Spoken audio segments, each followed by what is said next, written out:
የፋኖ ኃይሎች በወታደራዊና በሰብአዊ ዘርፍ የተቀናጀ ስኬት ማስመዝገባቸውን ገለጹ። ፋኖ በተለያዩ ሁለት አካባቢዎች በወታደራዊ ደፈጣ ጥቃትና በሰብአዊ የሕክምና ስልጠና መስክ ውጤታማ ተግባራትን ማከናወኑን አስታውቋል። ቀዳሚ የግንባር መረጃዎቻችን ናቸው። በወሎ ቤተ አማራ እና በመተከል ቀጠናዎች በተደረጉ ተከታታይና የተቀናጁ አውደ ውጊያዎች የአማራ ፋኖ ብሔራዊ ንቅናቄ አፋብን እዞች በአገዛዙ ሰራዊት ላይ ከፍተኛ ጉዳት በማድረስ አንጸባራቂ ድሎችን መቀዳጀታቸውን ከየእዞቹ የተገኙ መረጃዎች አመላከቱም። በዝርዝር ታደምጡታላቸው። የአገዛዙ ሰራዊት የግለሰቦችን ተሽከርካሪ በግዳጅ ለውጊያ በመጠቀም እንዲወድም እያደረገ መሆኑ ተገለጸ። የድርጊት የአማራን ህዝብ የኢኮኖሚ የማድቀቅ አንዱ የአገዛዙ ውስጣዊ ተልዕኮ አካል መሆኑም ተመላክቷል።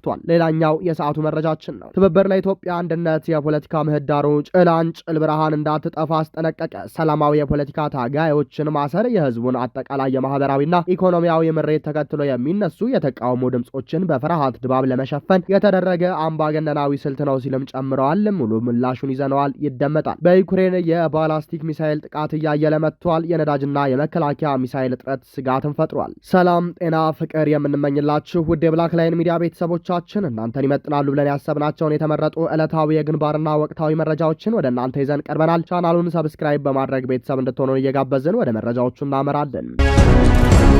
የፋኖ እዞች ተከታታይ ድል አበሰሩ። በወሎ ቤተ አማራ በመተከል ቀጠናዎች በተደረጉ ተከታታይ የተቀናጁ አውደ ውጊያዎች የአማራ ፋኖ ብሔራዊ ንቅናቄ አፋብን እዞች በአገዛዙ ሰራዊት ላይ ከፍተኛ ጉዳት በማድረስ አንጸባራቂ ድሎችን መቀዳጀታቸውን ከእዞቹ የተገኙ መረጃዎች አመላከቱ። በወሎ ቤተ አማራ ቀጠና የምኒልክ ዕዝ 15ኛ ኮር ስር የሚገኙት 152ኛና 153ኛ ክፍለ ጦሮች በወግዲ ወረዳ ለሚ ከተማና ከላላ ቲርቲራ አካባቢዎች ባካሄዱት ከባድ ውጊያ የአገዛዙ ሰራዊት ሙሉ በሙሉ መበተን ችለዋል። በዚህ አውደ ውጊያ 39 የመከላከያ ሰራዊት አባላት የሞተ ሲሆን የ11ኛ ዕዝ 87ኛ ክፍለ ጦር አንደኛ ሬጅመንት አዛዥ ሻለቃ ጥላሁን በዚሁ በወግዲ ውጊያ መገደሉ ተሰምቷል። በጥቃቱ ብዛት ከፍተኛ ቁጥር ያላቸው የአገዛዙ አባላት በመቁሰላቸው በወግዲ ለሚና አቀስታ የሚገኙ የሕክምና ተቋማት በቁስለኞች መሞላታቸውን ከቦታው የተገኙ መረጃዎች ያረጋግጣሉ። 25 የነፍስ ወከፍ መሳሪያዎች፣ 2 የብሬን ሸንሸልና በቁጥር ያልታወቁ የዲሽቃና የብሬን ጥይቶች በፋኖ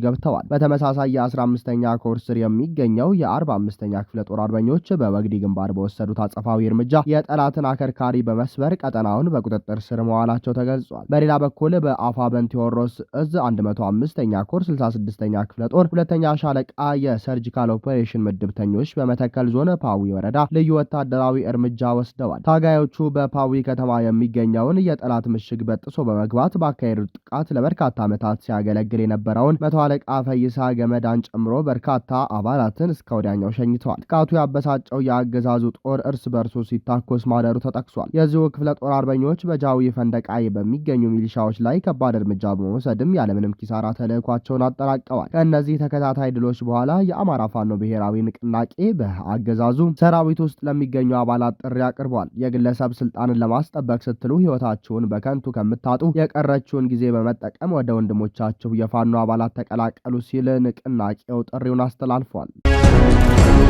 የፋኖ ኃይሎች በወታደራዊና በሰብአዊ ዘርፍ የተቀናጀ ስኬት ማስመዝገባቸውን ገለጹ።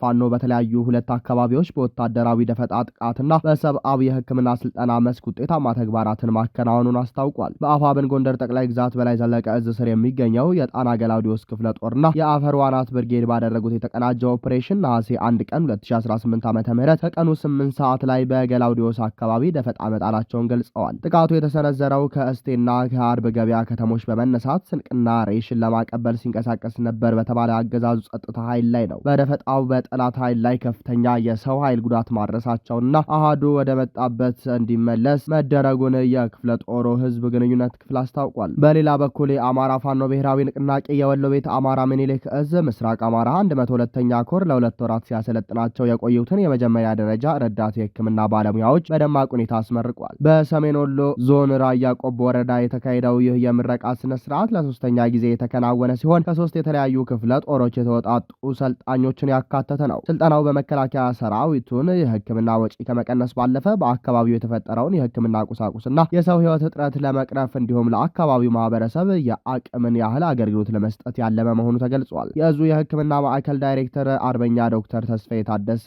የ102ኛ ኮር ምክትል ሕክምና ኃላፊ አርበኛ ሞገስ ቢረስ ድረስ የኮሩ ሎጂስቲክስ እና አስተዳደር ኃላፊ አርበኛ ፈለቀ ደጉ በቦታው ተገኝተው አስመርቀዋል። በምረቃው ወቅት የድርጅቱ አመራሮች ባስተላለፉት መልእክት የሕክምና ስልጠናው ተጠናክሮ እንደሚቀጥልና የወታደራዊ ዝግጅቱም ከተለያዩ ከባድ እና ቀላል መሳሪያዎች ታጥቅ ጋር ተያይዞ ተጠናክሮ እንደሚቀጥል አስታውቀዋል። ተመራቂዎቹም በማንኛውም አስቸጋሪ ሁኔታ ውስጥ ለሙያቸውና ለሕዝባቸው ቅድሚያ በመስጠት አገልግሎት ለመስጠት ቃለ መሐላ ፈጽመዋል። ትብብር ለኢትዮጵያ አንድነት የፖለቲካ ምህዳሩ ጭላንጭል ብርሃን እንዳትጠፋ አስጠነቀቀ። በኢትዮጵያ በሰላማዊ መንገድ በሚንቀሳቀሱ የፖለቲካ ታጋዮችና የህግ ባለሙያዎች ላይ የተካሄደ ያለው እስራትና አፈሳ ገዢው አካል ከዕለት ወደ ዕለት እየደረሰበት የመጣውን ከፍተኛ የስልጣን ፍራቻ የሚያሳይና የፖለቲካ ምህዳሩን ሙሉ በሙሉ የመዝጋት አደገኛ አካሄድ መሆኑን በማመላከት ትብብር ለኢትዮጵያ አንድነት ለብልጽግና ጥብቅ ማስጠንቀቂያና ጥሪ አቀረበ። ትብብሩ በይፋዊ የመግለጫ ሰነድ እንዳስታወቀው ብልጽግና በሩቅና በጠባብ ቀዳዳ ጭላንጭል እያለች የምትታየውን የፖለቲካ ምህዳር ብርሃን ከነጭራሹ እንዳያጠፋ ክፉኛ ሊጠነቀቅ እንደሚገባው አስገንዝቧል። በተለይም ሰሞኑን ያለ አንዳች ህጋዊ ምክንያት የታሰሩ የሰላማዊ የፖለቲካ ታጋዮችን ያለምንም ቅድመ ሁኔታ በአስቸኳይ በመፍታት ህገ መንግስታዊ የዋስትና መብታቸውን እንዲያከብር ጠይቋል። እንደ ትብብሩ መግለጫ ማብራሪያ ባለፈው ሐምሌ 27 ቀን 2018 ዓ.ም በሰላማዊ መንገድ የፖለቲካ እንቅስቃሴ ሲያደርጉ የነበሩት አበባ አካሉ፣ ይስሐቅ ወልዳይና ጠበቃ አበራ ንጉስ ለእስር መዳረጋቸው በፖለቲካ ምህዳሩ ላይ ከፍተኛ አሉታዊ ጫና ከመፍጠሩ ባሻገር በህዝቡ ዘንድ ከፍተኛ ድንጋጤንና ስጋትን አንግሷል። ይህ የተፈጸመው ድርጊት ሀገሪቱ ከምትመራበት ህገ መንግስት አንቀጽ 29 ነጻ የመናገርና ሀሳብን የመግለጽ መብት ጋር በቀጥታ የሚጋጭ መሆኑን የጠቆመው መግለጫውም የአገዛዙን አካሄድ ሲሞገት በአገሪቱ ከውዳሴና ከሙገሳ ውጪ ተቃውሞ እንዳይሰማ ሰላማዊ ሰዎችን ማሳደድና ማሰር እንደ ዋና መርህ እየተያዘ ይሆን ወይ ሲል ጠንካራ ጥያቄን ሰንዝሯል። የፖለቲካ ተንታኞችና ትብብሩ እንደሚያመለክቱት ሰላማዊ ሰዎችን፣ የህግ ባለሙያዎችንና የተለየ ሀሳብ ያላቸው ወገኖችን ማሰር የአገዛዙን ጥንካሬ ሳይሆን በተቃራኒው ያለበትን ጥልቅ የፖለቲካ አለመረጋጋትና ፍራቻን ያጋልጣል። የብልጽግና አሰራር የሰላማዊ ትግል በሮችን ሙሉ በሙሉ ዘግቶ ዜጎችና የፖለቲካ ኃይሎች ወደ ሌሎች አጥፊ አማራጮች እንዲያመሩ የሚያደርግ ግራ ኃይል በአገዛዙ መዋቅር ውስጥ መኖሩ ጥርጣሬን ያሳድራል ብሏል። ሰላማዊ የፖለቲካ ታጋዮችን ማሰር የህዝቡን አጠቃላይ የማህበራዊና ኢኮኖሚያዊ ምሬት ተከትሎ የሚነሱ የተቃውሞ ድምጾችን በፍርሃት ድባብ ለመሸፈን የተደረገ አምባገነናዊ ስልት ነው ሲልም ጨምሯል። አገዛዙ የአገሪቱን ወቅታዊ ሁኔታ፣ የህዝቡን ብሶትና የሰላማዊ ትግሉን አስፈላጊነት በተረጋጋ መንፈስ በመገንዘብ በአስቸኳይ ከእስር ከእንግልትና ከአፈና ስርዓቱ እንዲታቀብ ትብብሩ አሳስቧል። በግፍ የታሰሩ የሰላማዊ ትግል አባላትና የህግ ባለሙያው አበራ ንጉስ ያለምንም ቅድመ ሁኔታ ተፈተው ወደ ሰላማዊ ትግላቸው እንዲመለሱና የህግ የበላይነት እንዲከበር ጥሪውን አስተላልፏል።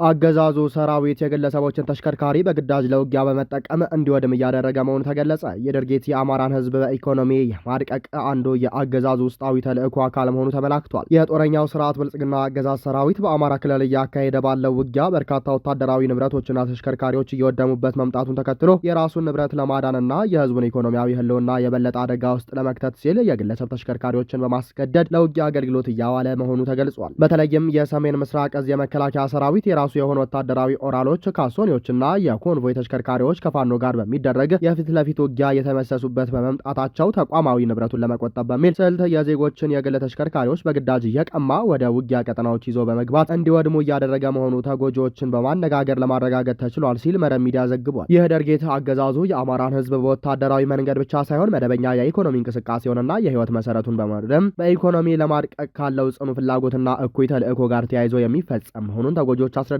ዜጎች ጥረው ግረውና ለፍተው ያፈሩትን ንብረት በግፍ በመቀማት ለጦርነት ማገዶ የሚያደርገው የአገዛዙ ኃይል ተሽከርካሪዎቹ በውጊያ ወቅት ሲወድሙ ምንም አይነት የካሳ ክፍያ ከመካድ አልፎ በባለ ንብረቶች ላይ ተጨማሪ በደል እየፈጸመባቸው ይገኛል። ንብረታቸው በግዳጅ ተወስዶ በውጊያ መስክ የወደመባቸው አሽከርካሪዎችና ባለ ንብረቶች ህጋዊ ካሳ እንዲሰጣቸውና ያጡትን ንብረት እንዲተካላቸው ጥያቄ ሲያቀርቡም በአገዛዙ የሰራዊት አዛዦች ዘንድ የጽንፈኛ ደጋፊዎችና አባሪዎች ናቸው በሚል ለእስርና ለተለያዩ እንግልቶች እየተዳረጉ መሆኑም ተመላክቷል። በተጨማሪም ከፍተኛ ወታደራዊ አዛዦቹ እኛ ሰራዊታችን እያለቀብን ይህ ሁሉ ወታደራችን እየወደመብን እንዴት እናንተ ስለ ንብረት ታወራላችሁ በሚል በተጎጂዎች ላይ ከባድ ዛቻና ማስጠንቀቂያ መስጠታቸው ነው የታወቀው። ይህም አገዛዙ የወታደራዊ ኪሳራውን ለመሸፈንና የህዝቡን የኢኮኖሚ ህልውና ሙሉ በሙሉ ለማድቀቅ እያካሄደ ያለው እኩይ ድርጊት ነው። በጦረኛ ፖሊሲው የአማራ ህዝብን ማድቀቅና የስልጣን ጊዜውን ለማራዘም እየሰራ ያለው የአብይ አህመድ አገዛዝ በአገሪቱ በርካታ ህዝባዊ ግፎችን እያደረሰ በአምባገነናዊ አገዛዝ ሂደቱ ቀጥሏል።